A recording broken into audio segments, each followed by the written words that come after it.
Welcome, Faithful Politics listeners and viewers. I am your political host, Will Wright. I'm joined by Josh Bertram, who has just returned from Mar-a-Lago, plotting Trump's triumphant return in August of this year. How'd you know? This week we have a special guest, Howard Mortman.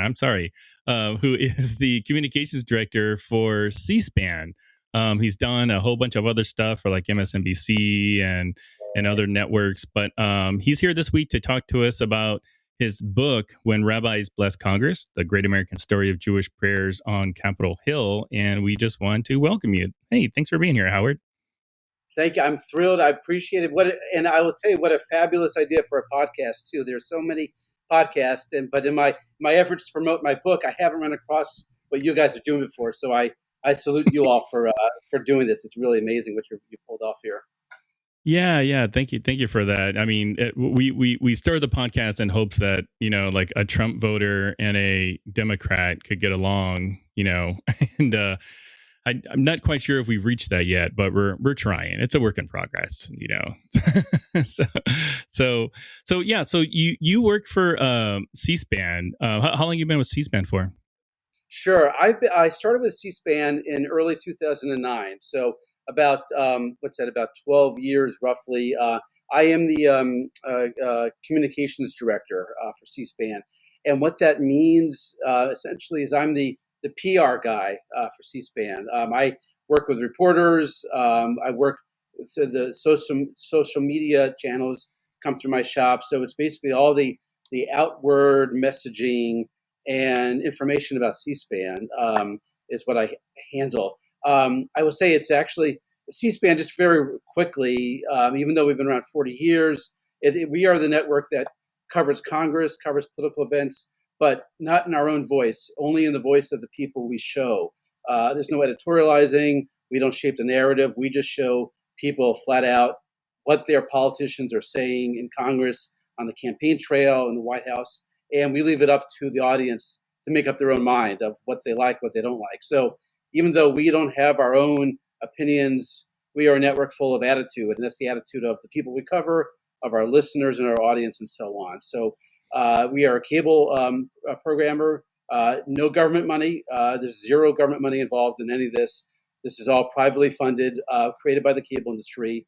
We are a nonprofit, and we have no advertising, no ratings. So it's just flat out 24 hours of showing people their government through the Congress and on the campaign trail and so on. What does C-SPAN stand for? I feel like I should know this. No, it's a 40-year-old acronym. It's okay. It's kind of an archaic term now. It stands for Cable Satellite Public Affairs Network. Cable, satellite, because we were transmitted. Back in the old days, it was, wow, you are satellite. Now it's, as in everybody, except for this podcast, obviously. So we've been around, and again, no government money, all privately funded. And so what I do is I work with reporters to help tell the C-SPAN story, to help get our video in front of reporters, to help maintain our relevance and our reputation in the media. I don't touch the programming side, but my job is to promote what we are showing on the programming side. Yeah, that's interesting.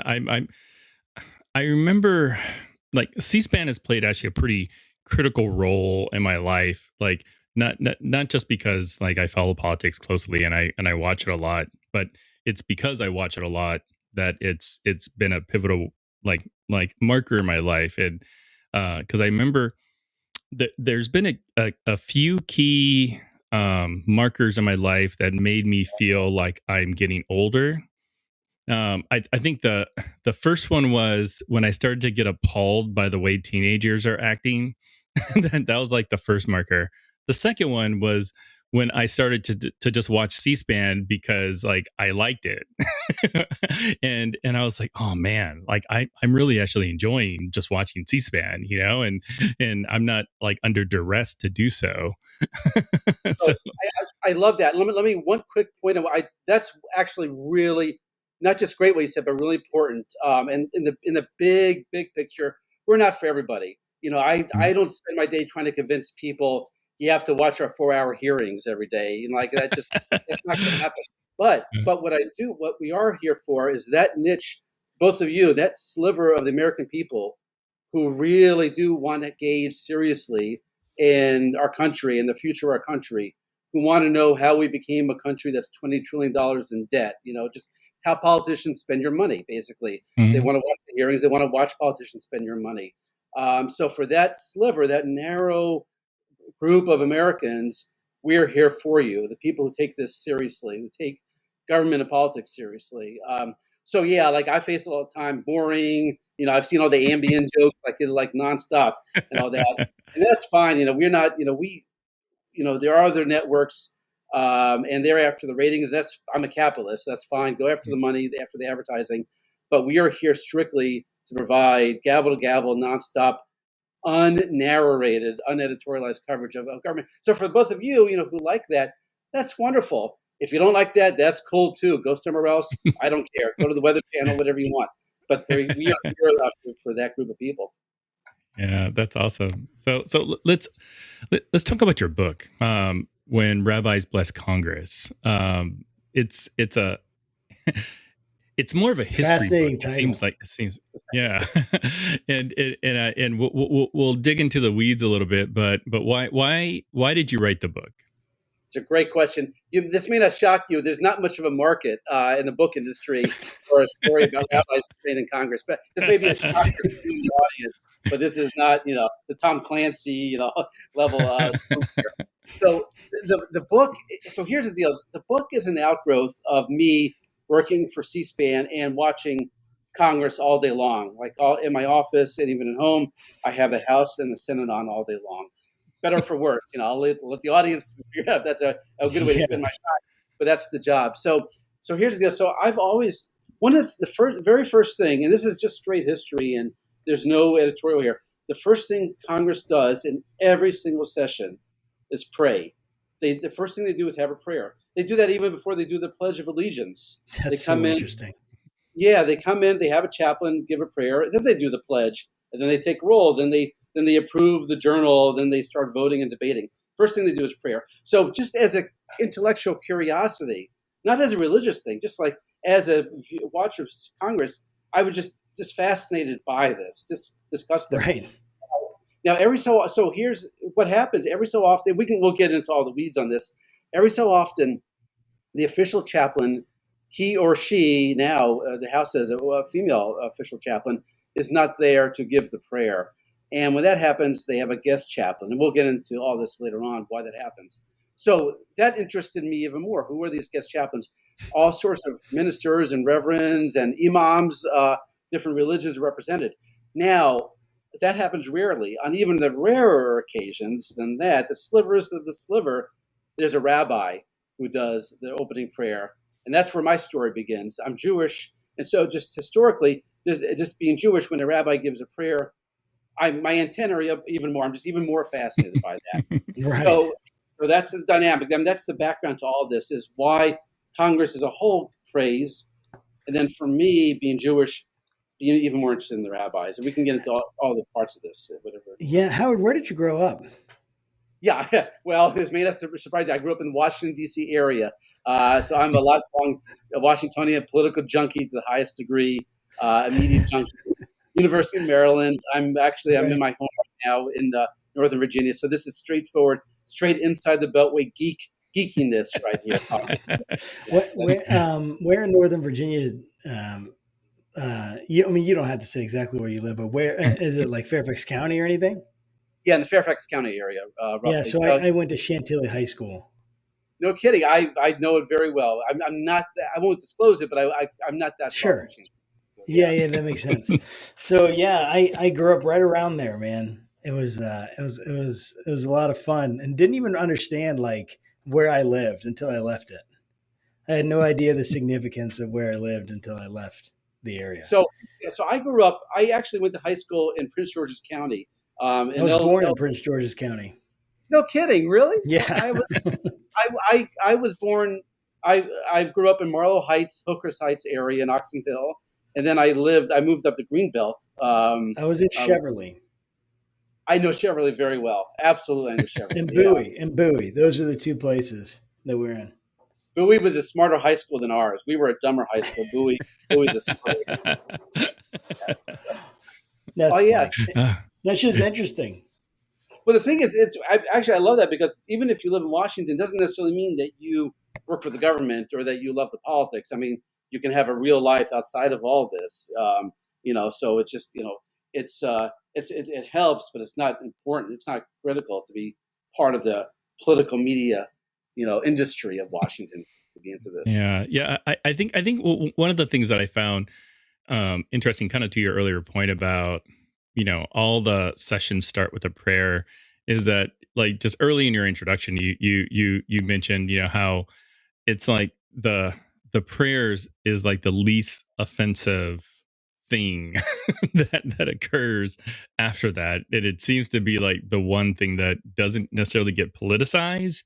And I'm curious on what, like why you think that occurs, and is that just unique to just when rabbis pray?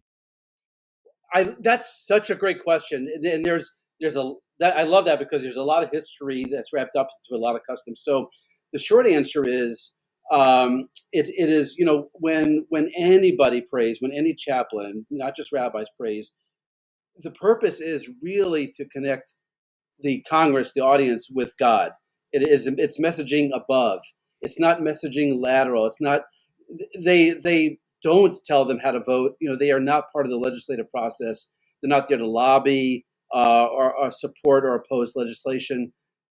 Stay away from current events. This is really to connect, the audience, the Congress, with God, basically the Almighty, in just the roughest sense here. Doesn't always happen. There are times when the chaplain, he or she, if not gets political, but at least they reflect what's happening. There are times that there are massive votes going on, in Congress. Just unavoidable big topics. And we're talking topics like going to war, fighting, with each other. I'm just like unavoidable things that are just looming over. At that point, sometimes the prayers do reflect those moments. Again, not telling them how to vote, but just understanding. They're talking about immigration. They're talking about civil rights bills, the greatest debates of our time. Mm. But it's not their role to be part of that debate. So this has got nothing to do with the rabbis or even the guest chaplains. This is just in all with the prayer. It's just it's connecting. Now, it's also, it looks like nothing else that happens during the day, because they're not debating, because it's straightforward messaging. Now, one important thing, the chamber may or may not be full, or there may or may not be people in the audience in the chambers when they are offering the prayer. Typically, there are not. I've had, as a result of this project, I've come across pastors, non-Jews, Christians, who have told me, one guy who has done this prayer repeatedly, gets chaplain, he's a pastor in a church in Texas, told me he doesn't care if the chamber is empty.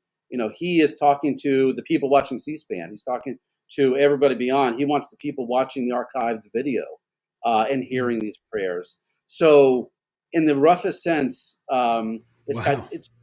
we are the only ones who really broadcast a prayer nationally every day, by virtue of us showing Congress. There's anybody else showing a nationally broadcast prayer. Just for me, just as an academic exercise, all that's really interesting. Now, to go really narrow, really quickly into my world of the book of the rabbis, same thing. They don't get involved in the politics of a fight, of legislation. Guest chaplains as a whole are given instructions on what they can and cannot say or do, not as rules, but just as guidelines. And they are urged in those guidelines, every guest chaplain, regardless of religion, not to touch politics, not to get involved in pending legislation. So the rules for praying, like, is that codified somewhere, like in both chambers? There are, yes, roughly, not by statute, not by law, but by practice, by custom, by rules, guidelines. So the structure is, there are two official chaplains. There's an official chaplain of the House of Representatives, official chaplain of the Senate. Both are taxpayer paid positions. Both have staff paid for by the taxpayers. And this whole structure has been challenged in courts. On the church state grounds, but yes, they both issue both official chaplains adhere to these general principles of what you can and cannot say, such as length. They're typically a minute and a half or 2 minutes. They're a couple hundred words tops. There's no foreign language spoken in these prayers. That's part of the guidelines. But the biggest one of all is typically just don't get involved in politics. Now, they do touch on what's happening in the world. There was over 100 prayers last year that mentioned COVID, that mentioned coronavirus, of the sense that we need, as a country, we need to solve this, just like aspirational kind of messaging. So it touches, the current chaplain gave a great prayer July 1st, time for Independence Day, of coming together as a nation, liberty, quoting from Leviticus 25:10, proclaiming liberty throughout the land, all the inhabitants thereof, which is on the Liberty Bell. So just like big, broad themes are brought into the prayers, but again, not saying how people should be identified politically. And so how do you? So your book is like just a collection of all these prayers, which it was really just fascinating to just kind of read them. And like how did you get all of these? Like, are the prayers a part of the like congressional record, or are there any prayers in here missing that you had a hard time getting? Like, what's that process? I love that. Do you mind if we go into the weeds for a second? I love. Yeah, please do. All right, here's the weeds. So first of all, no one's ever done this before. People have argued, church state, people have argued about whether Congress should be praying. And for me, I don't care about that argument. For me, it's not coming down for or against the practice itself. It's a recognition that it does exist and that Congress has prayed from the very first day of Congress. They've had a prayer. In fact, the Continental Congress, first thing they did was select a chaplain and have a prayer. So just as a historical fact, this goes back from the very beginning. So for me to say, or for anybody to say, well, I want to ignore this history because I don't think Congress should be doing this. It's a legitimate argument, and I'm not here to argue whether they should be doing it. I'm here to say, well, if you take that stance, in this case, you are ignoring over 400 rabbis who have prayed and thousands of prayers that have been given. So this is really an excavation of the historical record of that. Now, so let's get into the weeds for a second, because I love this. So the short answer is I went through every single prayer ever given in Congress, so it's a lot of prayers. So, and I'm trying to find a lot of prayers, man. So, and my goal was to find rabbis. Did you feel closer, like, to the divine and the transcendent? Yeah, reading all those prayers, right? I felt closer to my shrink, actually. No. Well, I did. The answer is actually it have an effect on you. Yeah, it did. It had an historical effect. I learned a lot about both my own heritage, my own Jewish tradition, and a lot of teachings in Scripture I didn't know, and it gave me great respect for other religions too. The predominant number, obviously are Christian, but some of the language they use I was unaware of, and the whole exercise, just as an intellectual exercise, being exposed to the diversity of religious thought, totally fascinating, and I wouldn't have traded it for the world, that experience.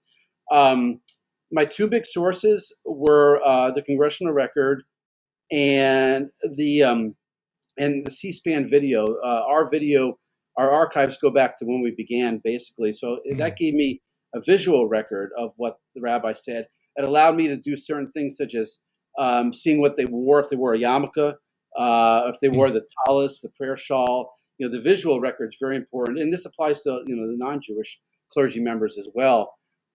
Every prayer is in the Congressional record. Now, here's the deal: when I started this project, the Congressional record was not available going backwards. It's available to everybody now going forwards. But I was fortunate when I began this a couple years into the project. The Library of Congress began putting all the Congressional records online and searchable going backwards in time. So the 1960s appeared, and the 1950s appeared, decade by decade, and 1940s over a course of about 2 years. So I went through and just looked at all the prayers and found the rabbis, created a Google Excel sheet, where I listed their names, their synagogues, who sponsored them, male or female? Was their sponsor a male or female? What they talked about? Do they mention passages from the Bible? Do they mention American figures all the way across?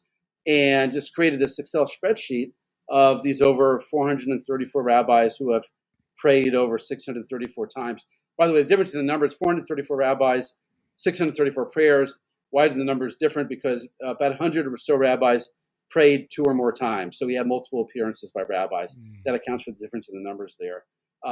So I created this. Now, while I was doing this, I never came across anybody who had tackled this before. So it's both thrilling and frightening. The thrilling part is creating this narrow alley of history as a passion project that nobody's ever done before.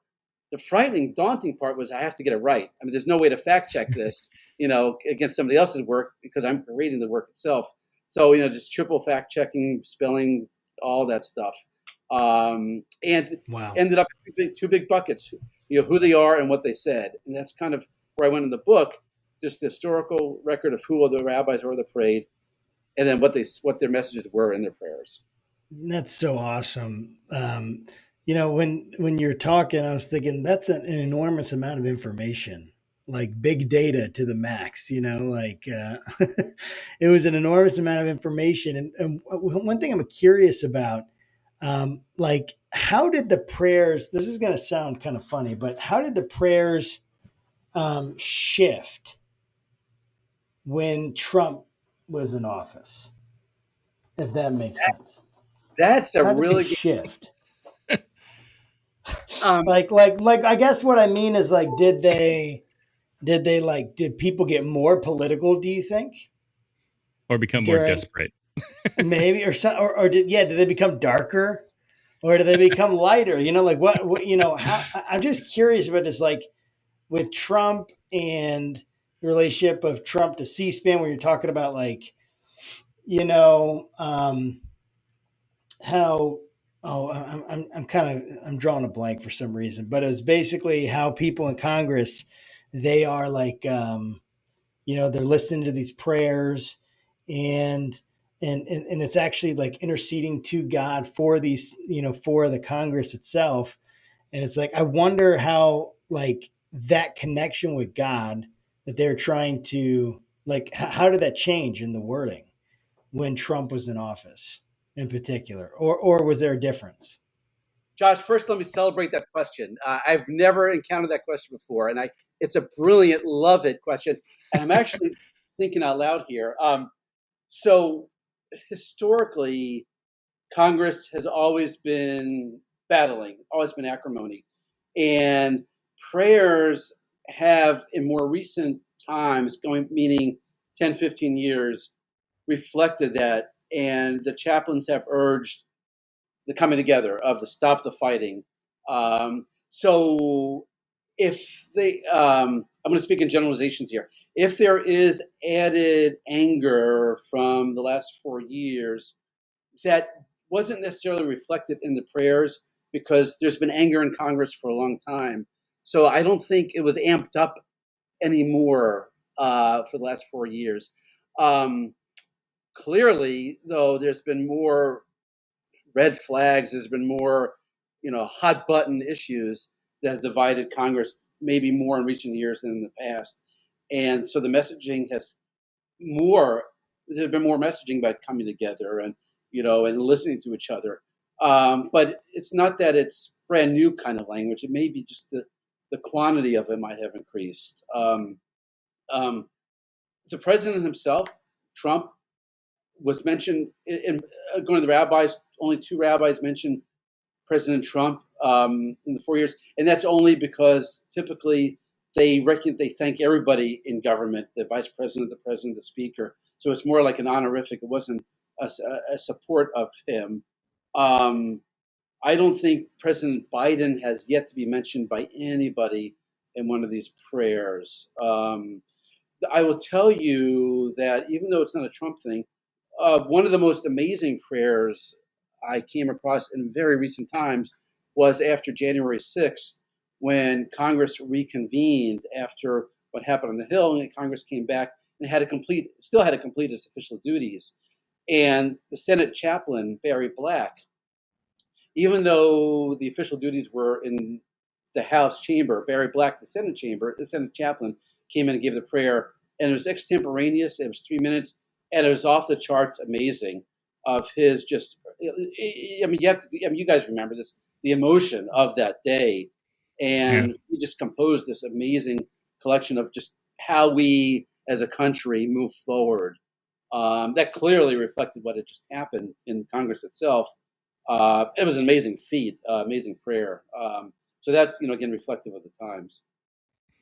That is kind of an interesting question, though, Josh. I wonder, like, if you were to do like a word cloud, like per administration, like what word would come up more frequently in the 4-year time span Yeah, for definitely. like each of the prayers or so. Well, That'd probably be really I would tell you, I can somewhat answer. I can kind of answer that for my project. I looked at, this is a very narrow part of that answer, but taking the word cloud, uh, lead here. If I looked at what prophets or scripture was mentioned most in the rabbi prayers, and Isaiah had the most number of mentions from the very beginning. I forget that, but it was like maybe it's like 70 or 80 times Isaiah was mentioned, and not just by rabbis, but by non-Jewish clergy members quoted Isaiah. Another popular citation is Micah, the walk humbly with your. I'll defer to you. How's it go? Live justly, love mercy, walk humbly with your God. Chaplain Black cites that a lot. So I think it's Isaiah 2:4. The turning plowshares into pruning hooks line is used a lot, particularly during wartime. And Micah. So and both, again, it's not a Jewish only thing. It's both sides use that. So I don't know about like more general non-biblical terms, but in terms of scripture, those are used. Those prophets are cited the most of anybody. That's interesting. One thing that I kind of laughed at a little bit when I was reading your book was the mention of Bill Cosby, kind of in light of everything that's happened recently. We don't necessarily have to get into the weeds, but like, there's a prayer that included Bill Cosby's name in it, which I thought was sort of, I mean, like that. Reading through the prayers, like pop culture does seem to kind of make its way into prayers occasionally, but in this particular one, Bill Cosby, was mentioned as America's number one dad. Hindsight's 2020, right? Like, but I'd love for you just to kind of maybe talk about that and maybe some other like references of like pop culture that you thought was interesting. Yeah, thank you so much for bringing that up. And actually, when I came across that, even if you discount everything we know now, even if you turn the clock back, 4 or 5 years, like when he was pure, when he was a great Mhm. guy, even then, hearing him cited by a rabbi is still kind of jarring. It's like, where did this come from? This reference. You're right. I mean, it is very much, if you cite pop culture, maybe it'll have a lot. Maybe it'll be the connection will be better for people. The chaplains now frequently cite things or personalities in the news. I've heard the chaplains mention sports figures who have won championships and so on. So it definitely is a way to try to connect better. Now, in this case of Bill Cosby, it's unfortunate and this rabbi from Evanston, Illinois, who gave the prayer, is an ultra-Orthodox, ultra-religious rabbi, and he was just the purest. Bill Cosby spoke, I think, in Northwestern, I believe, University, and gave the commencement. He gave a great commencement speech, and Bill Cosby gave great commencement speeches, and this rabbi was struck by it and related. So the purest of intentions, but now it really stands out, and it just shows if prayers that stick to God have a longer shelf life. This is what happens, unfortunately. Yeah. That's so funny. Yeah. Now, what religion, I guess, has the least amount of prayers? Do you know that? Yeah, that's a really good question because somebody asked me, do rabbi like are Jews number two? And it's so funny because even though I wrote a book about rabbis praying in Congress, the number of rabbis praying in Congress is so tiny. I mean, I blew it up because I was just really interested in this narrow world, but it's a tiny fraction of all the prayers are Jewish prayers. Okay, so let's narrow it even further. There have been Hindu minister. I get the word wrong, but Hindu prayers. There have been Buddhist prayers. The Dalai Lama has prayed in the Senate. Um, there have been imams pray. Um, and going back to the Jewish tradition, there have been non-rabbis who have invoked Jewish scripture, Hebrew scripture, biblical Hebrew Bible into their prayers. Now, so a couple things on this. For me, just to take a step back, I love seeing all these different religions represented, even though it's tiny. For this reason, it shows that we are a nation made up of many religions. Um, it's very important, even though I say this at the beginning, I said this at the beginning, I keep on saying this, my book is not a church-state argument, but there are people who argue the Establishment Clause, who say, well, Congress prays every day, therefore we have an established religion, and that's bad. But I would respond, I'd just say this historically, that the fact that there have been over 400 rabbis who have prayed as Jews in Congress on its face shows that there is no established religion, because otherwise, how would you have non-Christians pray in Congress? So the book itself is an argument against there being an established religion. Now, you can argue whether there should be. I mean, again, you can take this argument further. Should there be an established religion and so on? But the fact that there have been non-Christians who have prayed, even if in insignificant numbers, just shows that for me, it's an example. It's a way to show the diversity of religions in America. That's amazing. Yeah. So, were there ever any Wiccan prayers? Or No, you know like what? secular humanist, or like what's the smallest religion? Or That's actually a really seriously good question. There, and I say this because atheist groups have challenged this practice of the prayer in Congress, and they've challenged it on those grounds. Like, why can't we have a prayer that doesn't invoke the Almighty? Why? In other words, like, okay, why? Whether or not there has to be prayer at all, why can't we have a secular message that's not invoking God or not invoking religion? And they've challenged that. The Supreme Court has ruled several times that supports Congress and supports legislative bodies and city councils opening with a prayer. So this tradition, rooted in congressional history, has been backed by the court. So it is judicially, it's sound. And so then you have prayer that open not just Congress, but open national political party conventions. Every session opens with a prayer. The inaugurations, presidential inaugurations, is always multiple religions who are represented giving prayers.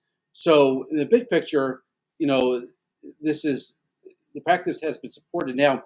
So going to your question of what's the smallest, I've seen the parliamentarian give a prayer because the chaplain wasn't there on time. Couldn't show up, and they actually have a prayer on the rostrum there for that very reason. And in case of emergency, break glass and read this prayer. Like if somebody gets caught in traffic, so they do have a prayer that I've seen the assistant parliamentarian read. It's a generic, non-offensive, whatever, if you want to use that term, kind of prayer. But yeah, no, it can get pretty narrow there. Now, again, taking your question seriously, and I do. Wiccan. I don't recall. I don't think there has been that. We probably would have heard that. But when Muslims pray, you do get the uproar about that and the anger about that and stirring it up. So yeah, the narrower you get, the more. I tell you this: when the first rabbi prayed, that was in 1860, and his name was Rabbi Morris Raphael, and he showed up. Nobody knew what to make of this. He just looked like nothing else. He wore his tallis, his prayer shawl, wore the yarmulke. The New York Times made fun of him. They didn't know how to. They described him here. Look at this Jew in his canonicals, they called it. So it's a very and That's members of, unbelievable. yeah, members of Congress are tittering about this, and oh, look at that. So and that shock has worn off, but the first time for anything, is just the human nature is a shock to the system. So that was the first one in 1860. Why does Congress even have chaplains? I guess in the first place. Well, so they do a couple. Let's talk what they do. So the most public thing that the House, that the Congress chaplains do is the prayer, but that's only part of their duties. They minister to members of Congress personally if they're going through grief. They speak at funerals. If members of Congress are having a tough time with a looming big vote, in my research, I came across history of members of Congress in anguish over civil rights legislation, a Great Society, or Vietnam, these huge sweeping issues that faced America. And part of their getting together was just seeking out the minister for guidance, the chaplain for guidance. They also have presided over weddings. Senate Minority Leader Mitch McConnell got married in there's a chapel right off the floor. And I think the Senate chaplain was part of that ceremony. So only Mitch McConnell would get married by the Senate chaplain, but that was part of that. So they do a lot of things that are in addition to the prayer. Prayer is the most public. But again, this is a position. The first thing Congress did was create this position. So it goes back from the very beginning. Wow. Have any members of Congress ever delivered the prayer? Yes, they have. Not many times, but I will tell you, the one that's coming to mind right now it was a controversial prayer that was actually delivered. Congressman Emanuel Cleaver, who is an ordained minister from Missouri, gave the opening prayer at the first session of this current Congress, and he, I can't recall, but he included a lot of mentions of gods of different religions, including one, and I'm going to stumble, a term called Brahma, if I have it right, I think, that angered a lot of people. And I can't recall why that angered people. But then he ended his prayer, Emmanuel Cleaver, by saying, Amen and a woman. And this is after many women got elected, which created a huge kerfuffle because, that's not the prayer. The prayer is not a man and a woman. The prayer is amen. It's a Hebrew word. It's got nothing to do with gender. He created that probably to be sly and to make a pun out of it. But that created a lot of. I remember that. Remember that? Yeah. That. I mean, in were fact, you like, I can't believe that the prayer is becoming this controversial? Were you like, this is crazy? Well, for those of us who are in the prayer and Congress business, it was heady days. Like, all right, bring on the controversy. Prayers in Congress business. I know, but no, it was just a lot of people. And I remember that prayer, and this again was back in January, the Amen and a woman, because it got to the level, Fox News got all over it. And, Yes. they wouldn't let go. And Donald Trump Jr. talked about it for 3 minutes at a rally and said, look at what we've become in society. So like it generated its own numerous news cycles there of acrimony. That's so funny. Whether or not he should have said it, I'll leave that to you guys, the experts in this. But that was an example of just like one prayer moment blowing up into jumping over to the greater political conversation. Yeah. Do you have a favorite prayer out of all the ones that you've read? You know what? I'll tell you what. For me, the prayers that I love are the prayers that teach about their moment in time. A lot of my research, a lot of rabbis prayed during the time of the Vietnam War in the 60s. It was almost like the golden age for rabbis praying in Congress. And I love the history there because I love seeing how the rhetoric changed. The very beginning of the 60s, like America, we embraced the war. So the language of the prayer said, let's support our boys fighting overseas. And they used terms like against the communist aggressors. I mean, it was pretty strong language. But then in the early 70s, as American attitudes about the war changed, then rabbis in their prayers use language like it's time to bring everybody home and address all the needs at home of welfare and helping people. So you can really, what prayers I like are those that really tell the story of America through the messaging. My favorite personal anecdote, though, I'll share.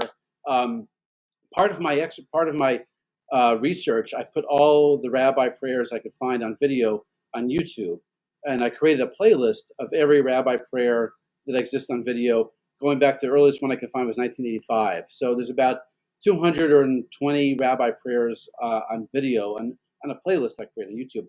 Now, I did this mechanically. I did this as part of the research so I could go back and examine, not only what they said, but like just body language and who introduced them, just like kind of get a feel. So I did this like in a very mechanical, unfeeling kind of way.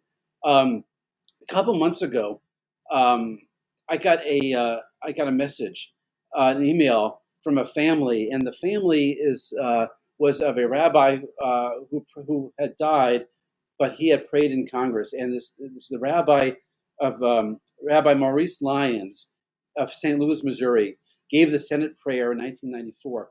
It was always one of my favorite prayers because he I'm going to be a little scriptural here, but he invoked the priestly blessing, which is in Numbers, where you raise your hands over the congregation. May the Lord shine his countenance upon you and grant you peace. It's in the book of Numbers, the oldest prayer in the Torah, in the Bible. And he said this over the Senate. He said it in Hebrew. And it's just, I've always struck this just really, really cool, interesting moment. I got a message out of the blue from the family of Rabbi Maurice Lyons saying that they were marking the anniversary of his death. In the Jewish tradition, the anniversary is called a yahrzeit. And a yahrzeit is just like you light a candle, you say a prayer, the Kaddish prayer, for the mourner's prayer for him. And searching for his name in Google, they came across this prayer that I had posted. And they never knew that he had ever prayed in Congress. And the grandkids had never heard his voice before. So they were sending me a note saying, this is absolutely amazing to have this on YouTube. I just came across this. And I said, it's even more amazing for me to make your personal connection, because I never thought that this would result in this kind of family joy, just like an uplifting moment. And it was a really cool, my research met their personal needs, and they, his prayer lives on forever. Now his whole family can enjoy the prayer. So I had not anticipated making that connection, but it was a really, really remarkable moment for that. That's awesome. I can imagine that was very significant for you and their family to make that connection. So you have the chaplains. Have there been non-Christian chaplains? Good question. Here's where it gets fun. The answer is no. There have not been. They've only been Christian. Now I'm going to get into the area where I'm not an expert. Then you have the Catholics demanding they want more Catholics. There have only been 2 Catholic official chaplains. The current 2 chaplains. So again, the House and the Senate both have chaplains. In the Senate is chaplain is Dr. Barry Black. Barry Black is a Seventh-day Adventist. In the House, she's brand new. The chaplain is Margaret Kibben, a Presbyterian. So now what's unique about them, we have for the first time a Black chaplain and a woman chaplain serving officially at the same time. Both are from the Navy. Both are retired admirals in the Navy serving out their duties. So it's a really, in that perspective, it's a really interesting moment just within the broader Christian world. No non-Christians. I will tell you that as part of my research, I came across rabbis who want to be and have actually lobbied, or when there are rare openings, it's a big thing in the religious world to be considered for that. So I've had rabbis tell me that they wanted to be considered for be the official chaplain. So it's like a big deal to be a guest chaplain giving a prayer and jockeying and working their local members and so on. But the biggest win of all would be the official chaplain. So that's like so no non-Christians have ever been official chaplain, but there are many who want to be considered for that.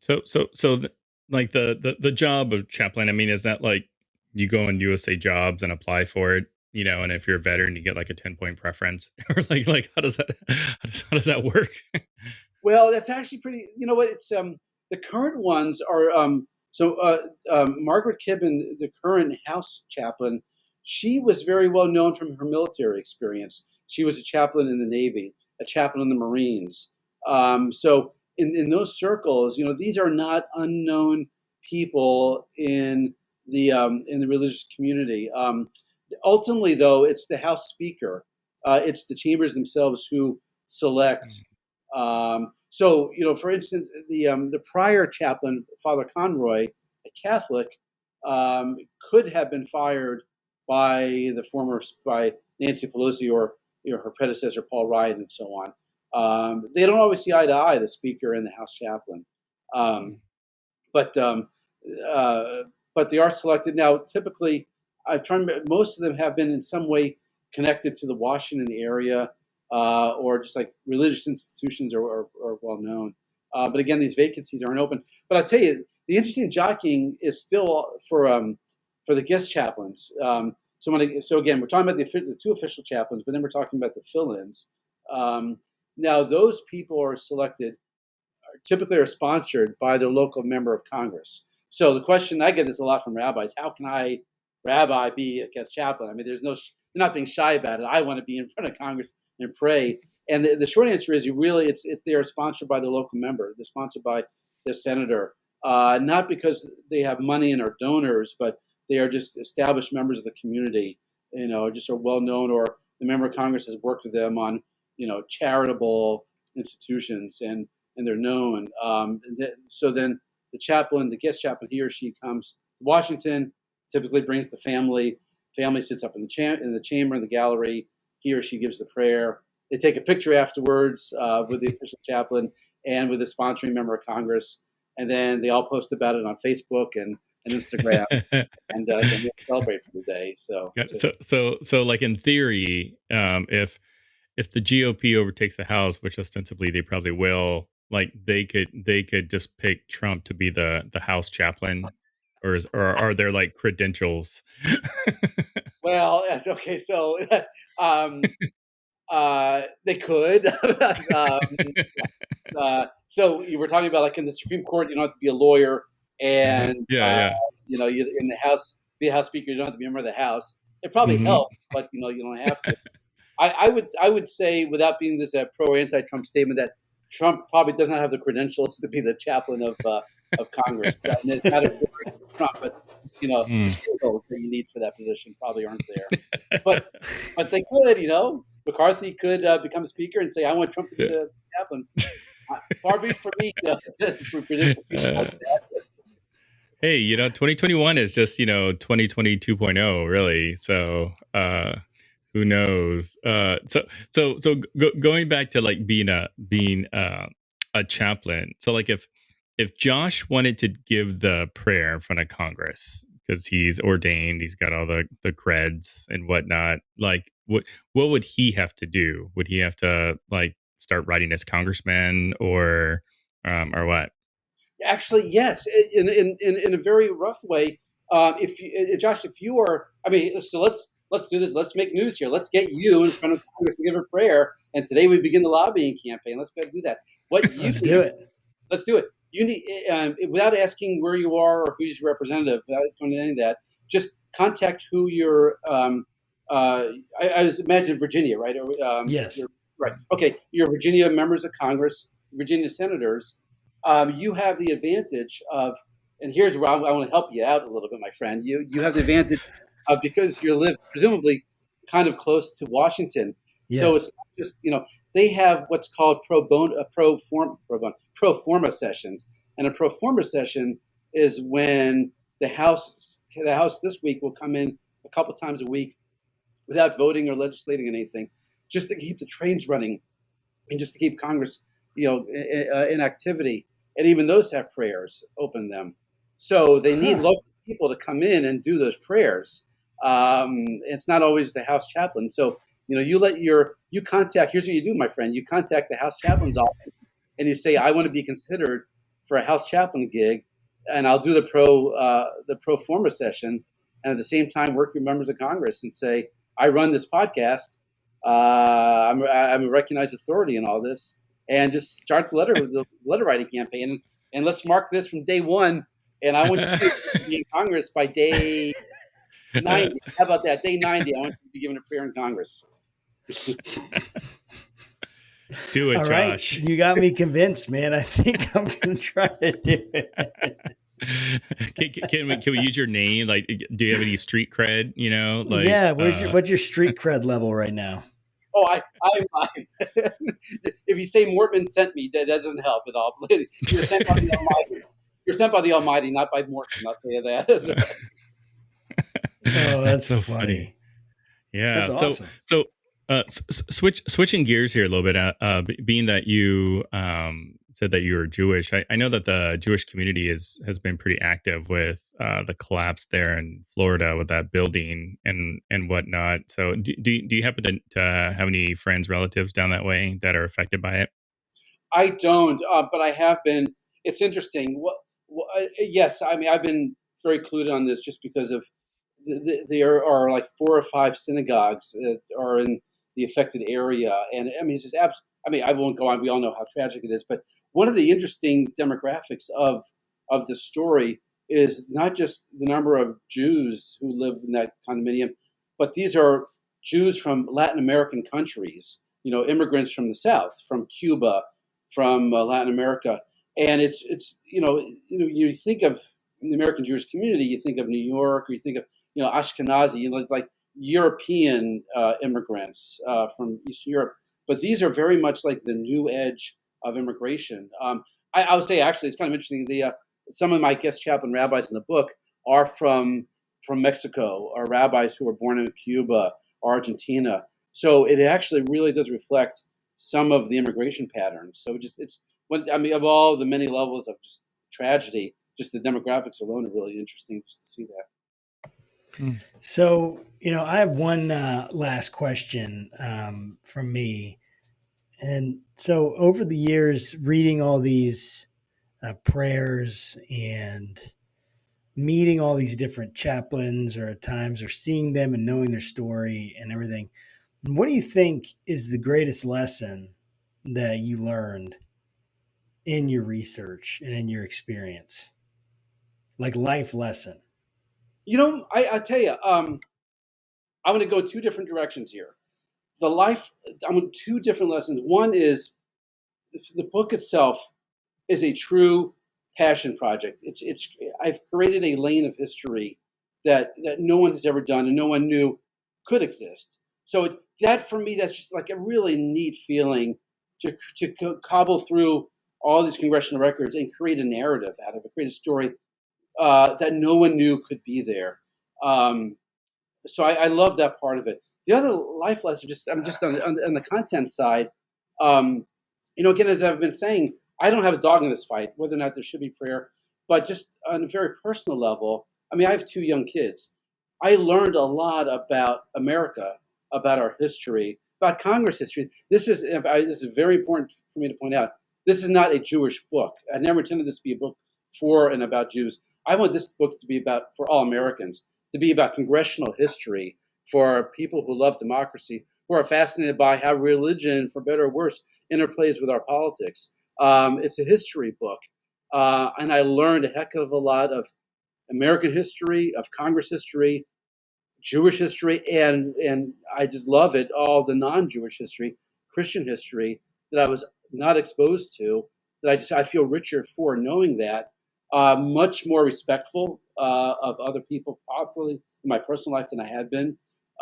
So it's a very humbling experience. But again, just learning, this is a book, this is a project for people who just want to learn more about Congress and learn more about America.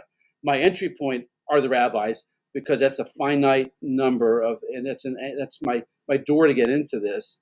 But once you get in there, the world is fascinating. And I will say this: anybody who wants to do this kind of work, it's right there. Go through the congressional record. There's no way I could ever do this for a non-Jewish religion, because I don't know the other religions that well. But if you're an authority on any of the other denominations, it's there just sitting, and you create your own stories out of this, and it just bring out and show a side of history that nobody knows about, but it's yearning to be told. Well, I have I've never seen a bigger opening, Josh, for you to write the book about Christian prayers. It might be like what, like 2 or 3 times the size of the book. Oh, yeah. It's yeah. It need its own wing in Library of Congress for a book about Christian.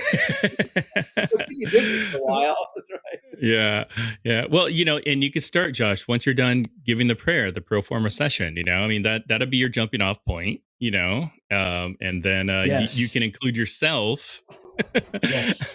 as a in the book. So there you you go. go. Well, thank you That so was much, awesome. Howard. This has been super super informative. Yes, I was thinking as we were talking, what's great about C-SPAN is that, just like you said, it just kind of tells the story as it is, with no narrative, no pundits, no anything. And like, C-SPAN is good because, like, I never once heard Trump call C-SPAN fake news, and so it's like you've managed to avoid the tweet storm because of C-SPAN coverage. And if there was any metric you could use to determine the quality of what's happening, like, C-SPAN's it, and you're instrumental in making sure that people know about C-SPAN and get connected. Yes. And also you're the expert on rabbi prayers in Congress, and we're super happy to have you. And Yes. we really appreciate your time. Thank you, guys. A Yes. lot of fun. I appreciate your interest. Thank you for watching. Thank you for reading. Thank you for what you're doing. I really appreciate it. And Thank you. how can they get a copy of the book if they're interested in reading it, which I recommend they do. Sure. The quick and easy way is straightforward. It's on Amazon, but the website is when Rabbis Bless Congress.com. When Rabbis Bless Congress.com. There you can go through and see some prayers. There's video there. There's tributes from pastors and rabbis. So there's like a lot of different, both promotional and academic things you can do on that site. When Rabbis, RabbiPrayersInCongress.com, or just easier, just go to Amazon. You'll find it there. Got it. Okay, cool. Well, thanks again. And Yes. Thank you so thanks much. for all of our listeners and viewers. And we will see you next week. Thanks.